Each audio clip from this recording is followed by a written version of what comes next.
ಅವ್ರ ಸುತ್ತಮುತ್ತ ಇರೋರು ಅವರದ್ದು ಏನ್ ಇದಾರೆ ಜನಗಳು ಅವ್ರು ಮಾತಾಡ್ಬೇಕೆ, ಸ್ಟೇಟ್ಮೆಂಟ್ ಕೊಡ್ಬೇಕೆ ಬಿಟ್ರೆ ಸುನಿಲ್ ಕುಮಾರ್ಗೂ ಗೊತ್ತು ನಾನ್ ತಪ್ಪು ಮಾಡಿದ್ದೇನೆ ಅಂತ. ಸೊ ಹಾಗಾಗಿ ಅವ್ರಿಗೆ ಮಾತಾಡೋ ನೈತಿಕತೆನೇ ಇಲ್ಲ ಅಲ್ಲಿ. Welcome to our YouTube family Kudla rampage. Parashurama theme ಪಾರ್ಕ್ಗೆ ಸಂಬಂಧಪಟ್ಟ ಹಾಗೆ ಈಗ ಪರಶುರಾಮ ಥೀಮ್ ಪಾರ್ಕ್ ನ ನಿರ್ಮಿತಿ ಕೇಂದ್ರದ ಅರುಣ್ ಕುಮಾರ್ ಇವರನ್ನು ಅಮಾನತು ಮಾಡಲಾಗಿದೆ. ಒಂದು ಮೊದಲ ಜಯ ಅಂತ ಹೇಳಿದ್ರು ಕೂಡ ತಪ್ಪಾಗ್ಲಿಕ್ಕಿಲ್ಲ. ಪರಶುರಾಮ ಥೀಮ್ ಪಾರ್ಕ್ಗೆ ಯಾರೆಲ್ಲ ಹೋರಾಟ ಮಾಡ್ತಾ ಇದ್ರು, ಸೊ ಇವರಿಗೆ ಸಿಕ್ಕಂತಹ ಮೊದಲ ಜಯ. DC ಅವರು ಇದಕ್ಕಿಂತ ಮುಂಚೆನೆ ಅವರನ್ನು ಅಮಾನತು ಮಾಡಬೇಕಿತ್ತು. ಒಂದಷ್ಟು ಹೋರಾಟ ಕೂಡ ಮಾಡಿದ್ರು, ಉಪವಾಸ ಸತ್ಯಾಗ್ರಹ ಕೂಡ ಅಲ್ಲಿ ಮಾಡಿದ್ರು. ಆದ್ರೆ ಈಗ ಯಾಕೆ ಅಮಾನತು ಮಾಡಿದ್ದಾರೆ ಅಂತ ಹೇಳಿ ಗೊತ್ತಿಲ್ಲ. ಸೊ ಮೊನ್ನೆ ಫ್ರೀಡಂ ಪಾರ್ಕ್ ಅಲ್ಲಿ ಕಾಂಗ್ರೆಸ್ಸಿಗರು ಹೋಗಿ ಪ್ರೊಟೆಸ್ಟ್ ಅನ್ನು ಕೂಡ ಮಾಡಿದ್ರು. ನನ್ಗೆ ಗೊತ್ತಾಗ್ತಿಲ್ಲ ಈ ಕಾಂಗ್ರೆಸ್ ಅವರು ಏನ್ ಮಾಡ್ತಾ ಇದ್ದಾರೆ ಅಂತ ಹೇಳಿ. ನಿಮ್ಮದೇ ಸರ್ಕಾರ ಇರುವಂತದ್ದು CID ತನಿಖೆಗೆ ಕೂಡ ಕೊಟ್ಟಿದೆ. ಸಿದ್ದರಾಮಯ್ಯರವರು ಬರೆದು ಕೊಟ್ಟಿದ್ದಾರೆ CID ತನಿಖೆಗೆ ಕೊಟ್ಟಿದ್ದೇನೆ ಅನ್ನುವಂತ ವಿಚಾರದಲ್ಲಿ. ಸೊ ನಿಮ್ಮದೇ ಸರ್ಕಾರ ಇರಬೇಕಾದ್ರೆ, ನಿಮ್ಮದೇ ಅಧಿಕಾರಿಗಳು ಇರಬೇಕಾದ್ರೆ ತಕ್ಷಣ ಅವರ ಮೇಲೆ FIR ದಾಖಲಿಸಿ, ಕೇಸ್ ದಾಖಲಿಸಿ, ಅವರನ್ನು ಇನ್ವೆಸ್ಟಿಗೇಷನ್ ಮಾಡಿ, ಅಮಾನತು ಮಾಡುವ ಬದಲು ನೀವೇ ಹೋಗಿ ಫ್ರೀಡಂ ಪಾರ್ಕ್ ಅಲ್ಲಿ ಪ್ರೊಟೆಸ್ಟ್ ಮಾಡ್ತೀರಾ ಅಂತ ಹೇಳಿದ್ರೆ ಯಾವ ರೀತಿ ಅಂತ ಹೇಳಿ ಗೊತ್ತಾಗ್ತಾ ಇಲ್ಲ. ಸೊ ಹಾಗಾಗಿ ಇದು ಸುನಿಲ್ ಕುಮಾರಿಗೂ ಕೂಡ ಹಿನ್ನಡೆ ಅಂತ ಹೇಳಿದ್ರೆ ಪರೋಕ್ಷವಾಗಿ ಕಾರ್ಕಳದ DC ಒಪ್ಪಿಕೊಂಡಂತೆ ಇದೆ. ಯಾವ ರೀತಿ ಅಂತ ಹೇಳಿದ್ರೆ ಪರಶುರಾಮ ಥೀಮ್ ಪಾರ್ಕ್ ಅಲ್ಲಿ ಹಗರಣ ನಡೆದಿದೆ, ಅವ್ಯವಹಾರ ನಡೆದಿದೆ ಅನ್ನುವಂತ ವಿಚಾರದಲ್ಲಿ. ಸೊ ಹಾಗಾಗಿ ನಿರ್ಮಿತಿ ಕೇಂದ್ರದ ಅರುಣ್ ಕುಮಾರ್ ಇವರನ್ನು ಅಮಾನತು ಮಾಡಿರುವಂತದ್ದು. ಸೊ ಇನ್ನು ಎಷ್ಟೇ ಬೊಗಳೆ ಬಿಟ್ರು ಸುನಿಲ್ ಕುಮಾರ್ ಯಾರು ಕೇಳೋರಿಲ್ಲ. ದಯವಿಟ್ಟು ಇನ್ನಾದ್ರೂ ಹೇಳುವಂತದ್ದು, ಕಾರ್ಕಳದ ಜನತೆಗೆ ಅಥವಾ ದಕ್ಷಿಣ ಕನ್ನಡ ಜಿಲ್ಲೆಯ ಜನತೆಗೆ ಇಂಥ ರಾಜಕಾರಣಿಗಳ ಹಿಂದುತ್ವದ ವಿಚಾರಕ್ಕೆ ಭಾಷಣ ಮಾಡಿದಾಗ ಜೈ ಅಂತ ಹೇಳಕ್ ಹೋಗ್ಬೇಡಿ. ಇವರು ಹಿಂದುತ್ವವನ್ನು ಯೂಸ್ ಮಾಡಿಕೊಳ್ಳುವುದು ಬರೀ ಹಗರಣ ಮಾಡೋಕೆ, ಲೂಟಿ ಮಾಡೋಕೆ. ಇನ್ನಾದ್ರೂ ಅರ್ಥ ಮಾಡ್ಕೊಳ್ಳಿ. ಸೊ ಇದರ ಬಗ್ಗೆ ಮಾತಾಡೋಕೆ ನಮ್ಮ ಜೊತೆಗೆ ಪರಶುರಾಮ ಥೀಮ್ ಪಾರ್ಕಿಗೆ ಸಂಬಂಧಪಟ್ಟಾಗೆ ಹೋರಾಟ ಮಾಡಿಕೊಂಡು ಬಂದಂತಹ ದಿವ್ಯಾ ನಾಯ್ಕರವರಿದ್ದಾರೆ. ಏನ್ ಹೇಳ್ತಾರೆ ಅಂತ ಹೇಳಿ ಕೇಳ್ಕೊಂಡು ಬರೋಣ ಬನ್ನಿ. ಇದು ನಿರ್ಮಿತಿ ಕೇಂದ್ರದ ಅರುಣ್ ಕುಮಾರ್ ಅನ್ನು ಈಗ ಅಮಾನತು ಮಾಡಲಾಗಿದೆ. ನೀವು ಮುಂಚೆನೆ ಹೇಳ್ತಾ ಇದ್ರಿ ಅವರನ್ನು ಅಮಾನತು ಮಾಡಬೇಕು ಅಂತ ಹೇಳಿ. ಏನ್ ಹೇಳ್ತೀರಿ ಇದರ ಬಗ್ಗೆ? ನಾವು ಹೋರಾಟ ಮಾಡಿದ್ದು ಸ್ಟಾರ್ಟಿಂಗ್ ಇಂದನೂ ನಮ್ದು ರಿಕ್ವೆಸ್ಟ್ ಇದ್ದಿದ್ದಷ್ಟೇ. ಅದು ಪೂರ್ತಿ ಇವಾಗ ಏನ್ ಹುಟ್ಟಿದ್ದಾರೆ ಅದು ಫೇಕ್ ಇದೆ. ಇದು ಮಾಡಿರೋದೇ ನಿರ್ಮಿತಿ ಕೇಂದ್ರದ ಯೋಜನಾ ನಿರ್ದೇಶಕ ಅರುಣ್ ಕುಮಾರ್ ಏನಿದ್ದಾರೆ ಎಲ್ರು ಗೊತ್ತಿದ್ದೇ ಮಾಡಿದ್ದು. ಸೊ ಅವರು ಇದು ಪೇಪರ್ ಅಲ್ಲೆಲ್ಲ ಅಡ್ವರ್ಟೈಸ್ಮೆಂಟ್ ಕೊಡ್ತಿದ್ದಿರ್ಬೋದು, ಅಥವಾ ಇನಿಷಿಯಲಿ ಅದು ಇನಾಗ್ರೇಷನ್ ಆಗ್ಬೇಕಾದ್ರೆ ಎಲ್ಲಾನು ಆಗಿದೆ. ಮೂರ್ತಿ ಸಂಪೂರ್ಣ ಈ ತರದ್ದು ಮೂರ್ತಿ ನಿಮ್ಗೆ ಎಲ್ಲೂ ಸಿಗೋದಿಲ್ಲ ಭಾರತದಲ್ಲಿ, ಈ ತರ ಎಲ್ಲ ಸ್ಟೇಟ್ಮೆಂಟ್ ಕೊಟ್ಟವರು. ಅಲ್ಲಿ ನಾವು ಹೋಗಿ ಡಾಕ್ಯುಮೆಂಟ್ ಕೇಳಿದಾಗ, ಡಾಕ್ಯುಮೆಂಟ್ ಎಲ್ಲ ನಮ್ಗೆ ನೋಡಿದಾಗ ಎಲ್ಲಾನು ರಾಂಗ್ ಇದೆ ಅಂತ ತಿಳಿದಾಗ್ಲೂ ಅವ್ರು ನಮ್ಗೆ ಕೇಳಿದ್ ಇದೇ ಅರುಣ್ ಕುಮಾರ್ ಮತ್ತೆ ಅವರ ಅಫಿಷಿಯಲ್ಸ್ ನಮ್ಮ ಹತ್ರ ಕೇಳಿರೋದು, ನೀವ್ ಯಾರು ಇದನ್ನ ಕ್ವಶನ್ ಮಾಡ್ಲಿಕ್ಕೆ ಅಂತ.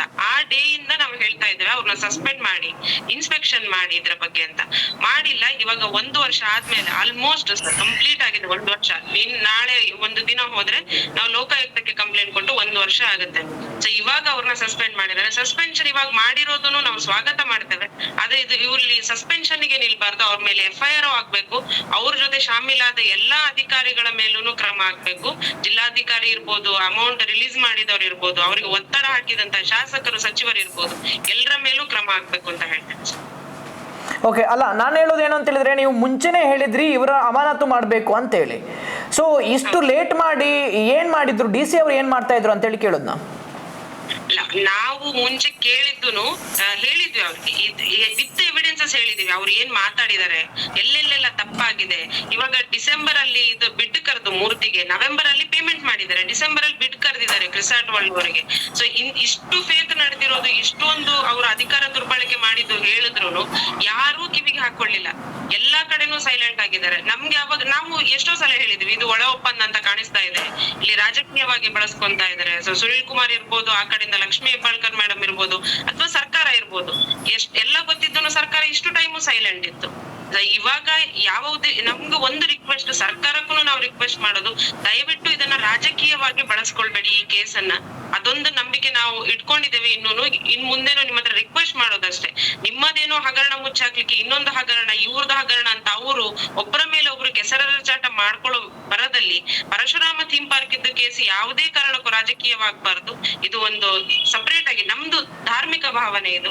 ಸೊ ಇದಕ್ಕೆ ಏನು ನಾವು ರಿಕ್ವೆಸ್ಟ್ ಮಾಡಿದೀವಿ, ಆ ಅಧಿಕಾರಿ ಇರ್ಬೋದು ಎಲ್ಲರೂ ಇದರಲ್ಲಿ ಶಾಮೀಲಾಗಿರೋರು ಇವತ್ತೂ ಹೇಳ್ತೇವೆ. ಅವತ್ತು 1 ವರ್ಷ ತಗೊಂಡ್ರು ಸರ್, ತಪ್ಪು, ಅವ್ರು ತಗೊಳ್ಬಾರ್ದಿತ್ತು. ಫಸ್ಟೇನೆ ಅವ್ರನ್ನ ಸಪರೇಟ್ ಇಟ್ಟು ತನಿಖೆ ಮಾಡಬಹುದಿತ್ತು. ಲೋಕಾಯುಕ್ತ ಅಷ್ಟು ಇಂಡಿಪೆಂಡೆಂಟ್ ಆಗಿರೋ ಅಥಾರಿಟಿಯನ್ನೇ ಬಾಯಿ ಮುಚ್ಚಿದ್ದಾರೆ. ಸೊ ಇವಾಗ ಇದನ್ನ ಹೊರಗಡೆ ತೆಗಿತಾ ಇರೋದು. ಇಷ್ಟು ಟೈಮ್ ನಾವ್ ಹೇಳ್ತೇವೆ, ಉಪವಾಸ ಕೂತಿದ್ದಾಗನು ಅಲ್ಲಿ ತನಕ ಎಲ್ಲಾನು ಆಗಿದೆ ಮೂರ್ತಿದ್ದು ಅಂತ ಹೇಳಿದ್ದ ಅರುಣ್ ಕುಮಾರ್, ನಾವು ಉಪವಾಸ ಕೂತ್ ಮೇಲೆ ಅಡ್ವರ್ಟೈಸ್ಮೆಂಟ್ ತರ ಕೊಡ್ತಾರೆ ಪೇಪರ್ ಅಲ್ಲೆಲ್ಲ, ಇದು ಆ ತರ ಚೇಂಜ್ ಆಗ್ಬೇಕು, ಈ ತರ ಎಷ್ಟು ಮ್ಯಾನಿಪುಲೇಟ್ ಮಾಡಿರ್ಬೋದು. ಇವಾಗ ಅವ್ರಿಗೆ 1 ವರ್ಷ ಟೈಮ್ ಕೊಟ್ರಲ್ಲ, ಅವ್ರು ಎಷ್ಟು ಎಲ್ಲ ಮ್ಯಾನಿಪುಲೇಟ್ ಮಾಡಿರ್ಬೋದು ಡಾಕ್ಯುಮೆಂಟ್ಸ್ ಅನ್ನ. ಎಷ್ಟು ಅದು ಹಳೇದು ಕೊಟ್ಟಿರೋದು, ನಮ್ಮ ಹತ್ರ ಏನೋ ಪುಣ್ಯಕ ಡಾಕ್ಯುಮೆಂಟ್ಸ್ ಇದೆ RTI ಇಲ್ಲಿ ತೆಗ್ದಿರೋದು ಇಲ್ಲ. ಈ ಕೇಸ್ ಬಂದ್ಮೇಲೆ ಸಪೋಸ್ ಆ ಡಾಕ್ಯುಮೆಂಟ್ ನನ್ನ ಹತ್ರ ಇರೋದಲ್ಲ ಅಂದ್ರೆ ಅದನ್ನು ಅವ್ರು ತೆಗ್ದ್ಬಿಟ್ಟು ಬೇರೆ ಒಂದು ಹೊಸ ಡಾಕ್ಯುಮೆಂಟ್ಸ್ ಮಾಡ್ತಾ ಇದ್ರೇನೋ ಯಾರಿಗ್ ಗೊತ್ತು. ಸೊ ಕಳ್ಳ ಅಂತ ಗೊತ್ತಾದ್ಮೇಲೆ ಯಾಕೆ ಅವ್ರಿಗೆ ಟೈಮ್ ಕೊಡ್ತೀರಾ? ಇದು ಸಾಕ್ಷಿ ನಾಶಕ್ಕೆ ಒಂದು ಹಾದಿ ಮಾಡಿ ಕೊಟ್ಟ ಹಾಗೆ ಅಲ್ವಾ ಅವ್ರಿಗೆ. ಅಲ್ಲ, ಈಗ ನಿಮ್ಮ ಹೋರಾಟಕ್ಕೆ ಒಂದು ಹಂತದ ಜಯ ಸಿಕ್ಕಿದೆ ಅಂತ ಹೇಳ್ತೀರಾ? ಇನಿಷಿಯಲ್ ಸರ್, ಫಸ್ಟ್ ಹೆಜ್ಜೆ ಇದು ಅಷ್ಟೇ. ಒಂದು ಹಂತದಲ್ಲಿ ಜಯ ಅಂತ ಹೇಳ್ಬೋದು. ಆದ್ರೆ ಅದು ಜಸ್ಟ್ ಅವ್ರನ್ನ ಸಸ್ಪೆನ್ಷನ್ ಮಾಡಿ ಅವ್ರಿಗೆ ಇನ್ನೆಲ್ಲೋ ಒಂದ್ ಸ್ವಲ್ಪ ದಿನ ಬಿಟ್ಟು ಇನ್ನೆಲ್ಲೋ ಕೊಡೋದು, ಕೆಲಸ ಕೊಡೋದು, ಆತರ ಅಲ್ಲ. FIR ಫೈಲ್ ಮಾಡಿ, ಕೇಸ್ ಅವರು ಅಟೆಂಡ್ ಆಗ್ಲಿ, ಅವರಿಗೆ ಬಂದು ನಿಲ್ಲಿ, ಅವ್ರು ಮಾತಾಡ್ಲಿ, ಕೋರ್ಟ್ ಮುಂದೆ ಆಗ್ಬೋದು ಅಥವಾ ತನಿಖಾ ಸಂಸ್ಥೆ ಮುಂದೆ ಅವ್ರನ್ನ ತಂದು ನಿಲ್ಸಿ, ನಮ್ಮನ್ನು ಕರೀರಿ. ಕಂಪ್ಲೇಂಟ್ ಇಷ್ಟು ತನಕ ತನಿಖೆ ಆಗಿದೆ, ಅವರನ್ನ ಇವಾಗ ಸಸ್ಪೆನ್ಷನ್ ಇವಾಗ ಹೇಳ್ತಿದ್ದಾರೆ. ನಾವು 1 ವರ್ಷದ ಹಿಂದೆನೆ ಕೇಳಿದ್ವಿ. ಎರಡನೇದು ಇವಾಗ ತನಿಖೆ ಮಾಡ್ತಾ ಇರೋದಿರ್ಬೋದು. ನಮ್ಮನ್ನ ಕಂಪ್ಲೇನೆಂಟ್ಸ್ ನ ಯಾರು ಅಟೆಂಡ್ ಮಾಡಲ್ಲ. ಹೋಗಿ ಅರುಣ್ ಕುಮಾರ್ ಹತ್ರನೇ ಕೇಳ್ತಾರೆ. ಯಾಕೆ? ತನಿಖಾಧಿಕಾರಿಗಳು ಮಾಡ್ತಾ ಇರೋದು ತಪ್ಪೇ ಅಲ್ವಾ? ಹೋಗಿ ಅವ್ರ ಹತ್ರನೇ ಕೇಳಿ, ಅಪೋನೆಂಟ್ ಹತ್ರ ಕೇಳಿ ಏನಾಗಿದೆ ಏನು ಇಲ್ಲ ಅಂತ. ನಾನು ಈಗ್ಲೇ ಹೇಳಿದೆ, ದಾಖಲೆಗಳನ್ನ ತಿರುಚೋದಿಲ್ಲ ಅಂತ ಏನ್ ಗ್ಯಾರಂಟಿ ಇದೆ? ಈಗ 1 ವರ್ಷ ಟೈಮ್ ಕೊಟ್ರಲ್ವಾ ಅವರಿಗೆ, ಏನ್ ಗ್ಯಾರಂಟಿ ಇದೆ ಅವ್ರ ಅದೇ ಡಾಕ್ಯುಮೆಂಟ್ಸ್ ಅಲ್ಲಿ ಇದೆ ಅನ್ನೋದು ನಿರ್ಮಿತಿ ಕೇಂದ್ರದಲ್ಲಿ? ಅಲ್ಲ, ಈಗ ಡಾಕ್ಯುಮೆಂಟ್ಸ್ ನಿಮ್ಮ ಹತ್ರ ಇದೆ ಅಲ್ವಾ, ಸೊ ಹಾಗಾಗಿ ತಿರುಚೋಕೆ ಯಾವ ರೀತಿ ಸಾಧ್ಯ ಅಂತ ಹೇಳಿ. ಅದೇ ಇವಾಗ ತನಿಖಾ ಟೈಮ್ ಅಲ್ಲಿ ನಮ್ಗೆ ಗೊತ್ತೇ ಆಗುದಿಲ್ಲ ಅಲ್ಲ ಸರ್. ಇವಾಗ ನಮ್ಮ ಹತ್ರ ಅವರು ದಾಖಲೆ ಅರುಣ್ ಕುಮಾರ್ ಹತ್ರ ನಿರ್ಮಿತಿ ಕೇಂದ್ರದಿಂದ ತಗೊಂಡು ತನಿಖಾ ಸಂಸ್ಥೆಯವರು ಅವ್ರ ಅದನ್ನ ವೆರಿಫಿಕೇಶನ್ ಮಾಡಿ ಕಂಪ್ಲೇನೆಂಟ್ ಅಂತ ಒಂದು ಕೇಳಿದ್ರೆ ನಮ್ಗೆ ಅದು ಅರ್ಥ ಆಗುತ್ತೆ ಏನಾಗಿದೆ ಅಂತ. ಇಲ್ಲಾಂದ್ರೆ ಮತ್ತೆ ಅವ್ರು ಅವರಷ್ಟಕ್ಕೆ ಮಾಡ್ಕೊಂಡು ಹೋಗ್ತಾರೆ. ನಮ್ಗೆ ಏನೋ ಒಂದು ತನಿಖೆದು ವರದಿ ಬಂದ್ಮೇಲೆ ನಮ್ಗೆ ಗೊತ್ತಾಗುತ್ತೆ ಈ ತರ ಆಗಿದೆ ಅಂತ. ಇವಾಗ ರೀಸೆಂಟ್ ಆಗಿ ಕೋರ್ಟಿಗೆ ಹೋದ್ರು ಅವರು, ಆತರ ಅಂತ ಒಂದು ನ್ಯೂಸ್ ಆಯ್ತು. ಅವರಷ್ಟಕ್ಕೆ ಅವ್ರು ಮಾಡ್ಕೊಂಡ್ರು, ಯಾರಿಗೂ ಗೊತ್ತೇ ಇಲ್ಲ. ನಾನು CID ಅವರಿಗೆ COD ಅವರಿಗೆ ಕಾಲ್ ಮಾಡಿ ಕೇಳಿದ್ರೆ, ನಾವು ಆನ್ಸರ್ ಮಾಡಕ್ಕಾಗಲ್ಲ, ನಾವು ಕೋರ್ಟಿಗೆ ಹೋಗ್ತೀವಿ. ನೀವು CID COD ಅವ್ರು ಯಾರು ಕೋರ್ಟಿಗೆ ಹೋಗ್ಲಿಕ್ಕೆ? ಫಸ್ಟ್ ಆಫ್ ಆಲ್ ಅವರಿಗೆ ತನಿಖೆ ಹೇಗೆ ಮಾಡ್ಬೇಕಂತಾನೆ ಗೊತ್ತಿಲ್ಲ ಅಧಿಕಾರಿಗಳಿಗೆ. ಅದಕ್ಕೆ ನ್ಯಾಯಾಂಗ ತನಿಖೆನೆ ಇವಾಗ ನಾಗಮೋಹನ್ ದಾಸ್ ಕಮಿಟಿಯಿಂದನು ಅದೇನಾಗ್ತಾ ಇದೆ, ನಿಷ್ಪಕ್ಷಪಾತವಾಗ್ಲಿ, ಎಲ್ಲರ ಮುಂದೆ ಆಗ್ಲಿ. ಇದು ಯಾರ್ದು ಒಂದು ಮನೆಯದು ಸೊತ್ತಲ್ಲ, ಯಾರ್ದು ಒಬ್ರದ್ದು ಪರ್ಸನಲ್ ಪ್ರಾಪರ್ಟಿ ಅಲ್ಲ, ಸಾರ್ವಜನಿಕ ದುಡ್ಡು ಸಾರ್ವಜನಿಕ ಜಾಗದಲ್ಲಿ ಆಗಿರೋದು. ಸೊ ಅದು ಸಾರ್ವಜನಿಕವಾಗಿ ಗೊತ್ತಾಗ್ಬೇಕು ಏನಾಗಿದೆ. ಇವಾಗ ತಂದಿಡುವಾಗ ಮುಚ್ಚಿಟ್ಬಿಟ್ಟು ಎಲ್ಲ ಮಾಡಿ ಫೇಕ್ ಅಂತ ಆಗಿದೆ. ಇವಾಗ ಇನ್ನು ಮುಂದೆ ಆದ್ರೂ ಅದು ನಿಷ್ಪಕ್ಷಪಾತವಾಗಿ ನಡೀಲಿ, ತುಂಬಾ ಟ್ರಾನ್ಸ್ಪರೆಂಟ್ ಆಗಿರ್ಲಿ ಅಂತ ನಾವು ಕೇಳ್ತೀವಿ. ಕಾಂಗ್ರೆಸ್ ವಕ್ತಾರ ಸುಬೋಧ್ ರಾವ್ ಹತ್ರ ಮಾತಾಡ್ಬೇಕಾದ್ರೆ ಹೇಳಿದ್ರು, ಅವರಲ್ಲಿ ಇದ್ದಂತಹ ಡಾಕ್ಯುಮೆಂಟ್ಸ್ ಅನ್ನು ಕೇಳಿದ್ದಾರೆ, ಪರಿಶೀಲನೆ ಮಾಡಿದ್ದಾರೆ ಅಂತ ಹೇಳಿ. ಇದರಲ್ಲಿ ಅವ್ರದ್ದು ಏನು ಪಾರ್ಟ್ ಇದೆ ಗೊತ್ತಿಲ್ಲ. ಸೊ ಅವರನ್ನ ರೀಚ್ ಆಗಿದಾರ ಅಧಿಕಾರಿಗಳು ಗೊತ್ತಿಲ್ಲ. ಬಟ್ ನಮ್ಮ ಹತ್ರಕ್ಕೆ ಬರ್ಲಿಲ್ಲ. ಅಂಡ್ ನಮ್ಮ ಹತ್ರ ಇರುವಂತದ್ದು ಮೂರ್ತಿ ವಿಚಾರ ಇರ್ಬೋದು, ಏನೆಲ್ಲ ಡಾಕ್ಯುಮೆಂಟ್ಸ್ ನಮ್ಮ ಹತ್ರ ಇದೆ, ಸೊ ಅದ್ರ ಮೇಲೆ ನಾವು ಅರುಣ್ ಕುಮಾರ್ ಅವ್ರ ಮೇಲೆ ಆಗಿರ್ಬೋದು, DC ಅವ್ರ ಮೇಲೆ ಆಗಿರ್ಬೋದು, ಎಲ್ಲರ ಮೇಲೂ ಕೇಸ್ ಲಾಂಚ್ ಮಾಡಿರೋದು. ಸೊ ನಮ್ಮನ್ನ ಒಂದು ಸಲ ಆದ್ರೂ ಕನೆಕ್ಟ್ ಆದ್ರೆ, ಇವಾಗ ಅವ್ರ ಹತ್ರ 50% ಡಾಕ್ಯುಮೆಂಟ್ ಇರೋದು ಅಂತ ಅವ್ರು ಆಲ್ರೆಡಿ ಹೇಳ್ಕೊಂಡಿದ್ದಾರೆ. ಇದು ಭೂಮಿ ರಿಲೇಟೆಡ್ ಏನಿದೆ ಅಲ್ಲಿದು ಮಂಜೂರಾಗಿರೋದು, ಅದ್ರ ಬಗ್ಗೆ ಅವ್ರು ಕೊಟ್ಟಿರ್ಬೋದು. ನಮ್ಗೆ ಅದ್ರ ಮಾಹಿತಿ ಇಲ್ಲ ಸರ್. ಬಟ್ ಕಂಪ್ಲೇಂಟ್ ನಾವ್ ಎಲ್ಲೆಲ್ಲಿ ಕೊಟ್ಟಿದ್ದೇವೆ, ಅಟ್ಲೀಸ್ಟ್ ರೀಚ್ ಔಟ್ ಆಗಿ, ಒಬ್ರನ್ನೇ ಯಾಕೆ ರೀಚ್ ಔಟ್ ಆಗ್ತಾರೆ ಇವಾಗ? ಮತ್ತೆ ಅದು ರಾಜಕೀಯವಾಗಿ ಯಾಕೆ ಬಳಕೆ ಆಗ್ಬೇಕು? ಪಬ್ಲಿಕ್ ಇವಾಗ ಯಾರು ಮಾತಾಡ್ತಿದ್ದಾರೆ ಅವ್ರನ್ನ ರೀಚ್ ಔಟ್ ಆಗಿ ಮಾಡ್ಬೇಕು ಅಂತ ಕೇಳಿ. ಈಗ DC ಅವರು ಕೂಡ ಇದರಲ್ಲಿ ಇನ್ವಾಲ್ವ್ ಆಗಿದ್ದಾರೆ. ಸೊ DC ಅವರ ಮೇಲೂ ಕೂಡ ಒಂದಷ್ಟು ತನಿಖೆ ಆಗಬೇಕು ಅಂತ ಹೇಳಿ. ಆದ್ರೆ DC ಅವರು ಇಷ್ಟು ಲೇಟ್ ಆಗಿ ಯಾಕೆ ಅಮಾನತು ಮಾಡಿದ್ರು ಅನ್ನುವಂತ ಪ್ರಶ್ನೆ ಎಲ್ರಿಗೂ ಮೂಡುತ್ತೆ. ಈಗ ಯಾಕೆ ಅಮಾನತು ಮಾಡಿದ್ರು ಅಂತ ಹೇಳಿ ಒಂದು ಗೊತ್ತಿಲ್ಲ. ಅವ್ರು ಇಷ್ಟು ಟೈಮ್ ತಗೊಳ್ಬಾರ್ದಿತ್ತು. DC ಅವರು ಮುಂಚೆ ಇದ್ದ ಕೂರ್ಮರಾವ್ DC ಅವ್ರದ್ದು ಇದ್ರಲ್ಲಿ ಮೇಜರ್ ತಪ್ಪಿರೋದು. ಇವಾಗ ಇರೋ DC ಅವರು ಒಬ್ರು ಫೇಕ್ ಮೂರ್ತಿ ಇಡ್ಲಿಕ್ಕೆ ಹೆಲ್ಪ್ ಮಾಡಿದ್ದಾರೆ, ಇನ್ನೊಬ್ರು ಆ ಮೂರ್ತಿಯನ್ನ ಕಟ್ ಮಾಡ್ಲಿಕ್ಕೆ ಹೆಲ್ಪ್ ಮಾಡಿದ್ದಾರೆ. ಸೊ 2 DC ತಪ್ಪಿದೆ. ಇವಾಗ ತನ್ನನ್ನು ತಾನು ರಕ್ಷಿಸ್ಕೊಳ್ಳಿಕ್ಕೆ ಇನ್ನೊಂದು ಅಧಿಕಾರಿಯನ್ನ, ಅಂದ್ರೆ ಅಲ್ಲಿ ಡೈವರ್ಷನ್ ಚೇಂಜ್ ಮಾಡ್ಲಿಕ್ಕೆ ಕೇಸ್ ಈ ತರ ಹೋಗ್ಲಿ ಅಂತ ಅನ್ನೋದಕ್ಕೆ ಒಬ್ಬರ ಮೇಲೆ ಕ್ರಮ ಕೈಗೊಂಡ್ರೆ ಆಗೋದಿಲ್ಲ. ಸೊ ನಾವು DC ಮೇಲೇನು ಹೈಕೋರ್ಟ್ಗೂ ಮೊರೆ ಹೋಗ್ತಾ ಇರೋದು ಅದೇ ರೀಸನ್ಗೆ. ಎಲ್ಲರ ಮೇಲೂ ಆಗ್ಬೇಕು. DCನೂ ಇದ್ರಲ್ಲಿ ತಪ್ಪೇನ? ಆಡಳಿತಾತ್ಮಕವಾಗಿ ಆ ಅಮೌಂಟ್ ಏನು ರಿಲೀಸ್ ಮಾಡಿದ್ದಾರೆ ಅದಕ್ಕೆ ಪರ್ಮಿಷನ್ ಇಲ್ಲ. ನೀವು ಸರ್ಕಾರದ ಒಂದು ಅನುದಾನವನ್ನೇ ದುರ್ಬಳಕೆ, ಎಲ್ಲೇ ಫಂಡ್ ಎಲ್ಲ ಎಲ್ಲಿ ಫಂಡಿಂಗ್ ಇರುತ್ತೆ ಅಂತ ಗೊತ್ತು, ಅದು ಎಲ್ಲಿ ತಿಳ್ಕೊಂಡು ಅದನ್ನ ಅವ್ರಿಗೆ ಬೇಕಾದಾಗೆ ದುರ್ಬಳಕೆ ಮಾಡ್ಕೊಂಡಿರೋದು ತಪ್ಪು. ನೀವು ಪ್ರವಾಸೋದ್ಯಮಕ್ಕೆ ಹಾಕ್ತೀರಾ ಅಂದ್ರೆ ಕರೆಕ್ಟ್ ಆಗಿ ಒಂದು ಸ್ಟ್ರಕ್ಚರ್ಡ್ ಅಲ್ಲಿ ಹಾಕಿ. ಒಂದೇನೋ ನಾವು ಮನೆ ಕಟ್ತೀವಿ ಅಂದ್ರೆ ಎಷ್ಟೆಲ್ಲ ಕೇಳ್ತೀರಾ ನೀವು ಡೀಟೇಲ್ಸ್? ಅದು ಬಡವರಿಗಾದ್ರೆ ಅದು ಇನ್ನೆಷ್ಟೆಲ್ಲ ಟಾರ್ಚರ್ ಕೊಡ್ತಾರೆ, ಪಂಚಾಯತ್ ಅಲ್ಲೇ ಟಾರ್ಚರ್ ಮಾಡ್ತಾರೆ, DC ತನಕ ಬಿಡಿ. ಸೊ ಒಂದ್ ಕನ್ವರ್ಷನ್ ಹೋದ್ರೆ DC ಎಷ್ಟು ಮಾತಾಡ್ತಾರೆ, ಇದಕ್ಕೆ ಹೇಗಾಯ್ತು? ಎಲ್ಲಾನು ಕಾನೂನಾತ್ಮಕವಾಗಿ ನಡಿಬೇಕು. DC-ದು ತಪ್ಪಿದೆ. ಇವಾಗ ಅವ್ರದ್ದು ಸೇಫ್ಟಿ ನೋಡಿ ಮಾಡಿದಾರೋ ಗೊತ್ತಿಲ್ಲ, ಮಾಡಿದ್ದಾರೆ. ಸೊ ಮಾಡಿರೋದು ಕಳ್ಳನಿಗೆ ಶಿಕ್ಷೆ ಆಗಿರೋದು ಅದು ತಪ್ಪಲ್ಲ, ಅದು ನಾವು ಸ್ವಾಗತ ಮಾಡ್ತೇವೆ. ಆದ್ರೆ ಎಲ್ಲರ ಮೇಲೂ ಆಗ್ಬೇಕು ಸರ್. ಓಕೆ, ಹಾಗಾದ್ರೆ ಇವರು ಒಪ್ಪಿಕೊಂಡಾಗೆ ಆಯ್ತು. ಈಗ ಅಮಾನತು ಮಾಡಿದ್ದಾರೆ, ನಿರ್ಮಿತಿ ಕೇಂದ್ರದ ಅರುಣ್ ಅನ್ನು ಅಮಾನತು ಮಾಡಿದ್ದಾರೆ. ಸೊ ಅಲ್ಲಿ ಒಂದಷ್ಟು ಲೋಪದೋಷ ಆಗಿದೆ ಮತ್ತು ಅಲ್ಲಿ ಮೋಸ ಆಗಿದೆ ಅನ್ನುವಂತ ವಿಚಾರದಲ್ಲಿ DC ಅವರು ಕೂಡ ಒಪ್ಕೊಂಡಾಗಾಯ್ತು ಅಂತೇಳಿ, ಇಂಡೈರೆಕ್ಟ್ ಆಗಿ ಹಗರಣ ಆಗಿದೆ ಅಂತೇಳಿ. ಇಲ್ಲ, ಅವ್ರು ಡೈರೆಕ್ಟ್ ಆಗಿ ನಮ್ಮ ಹತ್ರ ಮಾತಾಡಕ್ ಹೋದಾಗ್ಲೇ DC ಅವರು 6 ತಿಂಗಳ ಹಿಂದೆನೆ ಒಪ್ಕೊಂಡಿದ್ದಾರೆ. 6 ತಿಂಗಳಲ್ಲ, ಆಲ್ಮೋಸ್ಟ್ 8 ತಿಂಗಳ ಹಿಂದೆ, ಮೇಡಮ್ ಈ ತರ ಇಟ್ಟಿದ್ದೀರಾ, ಅದನ್ನ ತನಿಖೆ ಮಾಡಿ. ಅಂಡ್ ಅದು ಮೂರ್ತಿ ಇತ್ತು ಅವಾಗ, ನಮ್ದು ಉಪವಾಸ ಆದ್ಮೇಲೆ ನಾವು ಹೋಗಿ ಹೀಗೆ ಮಾತಾಡಿದಾಗ ನಮ್ಮ ತಂಡದವರು ಅವ್ರಿಗೆ ಹೇಳಿದ್ವಿ, ಅದೀಗ ಮೂರ್ತಿ ಇದೆ, ಮಳೆ ಸ್ಟಾರ್ಟ್ ಆಗುತ್ತೆ, ಅದು ಫೈಬರ್ ಅಂತ ಒಂದಿದೆ.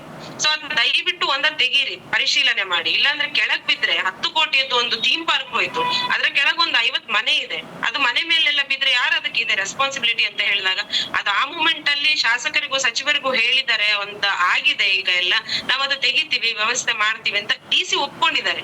ಇವಾಗ ಯಾರು ವಿದ್ಯಾಕುಮಾರಿ DC ಇದ್ದಾರೆ ಅವ್ರು ಒಪ್ಕೊಂಡಿದ್ದಾರೆ, ಎಲ್ರಿಗೂ ಗೊತ್ತು.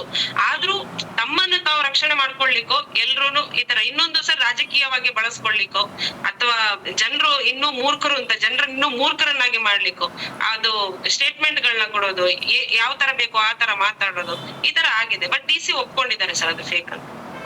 ಅಲ್ಲ, DC ಹೌದು ಕರೆಕ್ಟ್, DC ಒಪ್ಕೊಂಡಿದ್ದಾರೆ. ಮತ್ತೆ ಇಲ್ಲಿ ವಿವೇಕ್ ರವರು ಒಂದಷ್ಟು DC-ಗೆ ಕ್ವಶನ್ ಕೇಳಿದಾಗ ಅಲ್ಲಿ ಜನಸ್ಪಂದನ ಕಾರ್ಯಕ್ರಮದಲ್ಲಿ DC-ಗೆ ಆನ್ಸರೇ ಕೊಡೋಕ್ಕಾಗ್ತಾ ಇಲ್ಲ ಅಂತ ಹೇಳಿ.